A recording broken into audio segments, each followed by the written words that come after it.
क्या आप जानते हैं कि बाइबल ये बताती है कि बहुत से लोग कहते हैं कि वो यस्वा पर ईमान रखते हैं, लेकिन हकीकत में वो उससे बहुत दूर होते हैं।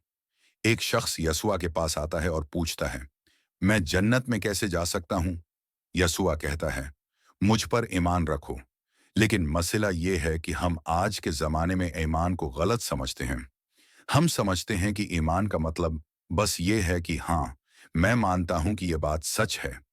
लेकिन यस्वा के ज़माने में और उस इलाके की सूच में ईमान का मतलब कुछ और था। ईमान का मतलब था अपनी पूरी जिंदगी का वजन किसी एक चीज पर डाल देना।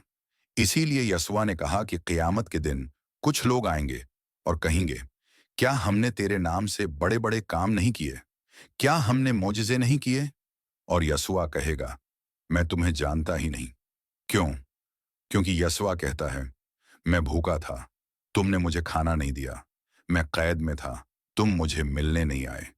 तुमने वो सब किया जो तुम्हें अहम लगता था, लेकिन वो नहीं किया जो मेरे दिल के करीब था। यस्वा ये नहीं कह रहा कि नेक काम करने से नजात मिलती है।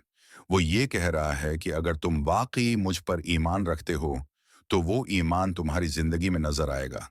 यूहन्ना बाब 15 में यस्वा कहता है, मुझ में कायम रहो और तुम फल लाओगे। और ईमान का फल ये है, गरीबों का ख्याल रखना, बीवाओं की मदद करना, यतीमों के साथ खड़ा होना, कैदियों को याद रखना और कमजोर लोगों के लिए आवाज बनना। यस्वा सिर्फ मजहबी रसूमात में दिलचस्पी नहीं रखता। वो चाहता है कि तुम उसके साथ जुड़े रहो। नजात खुदा के फजल से मिलती है, लेकिन वो फजल खाली नहीं रहता। वो तुम्हारी जिंदगी के जरिए आगे बढ़ता है।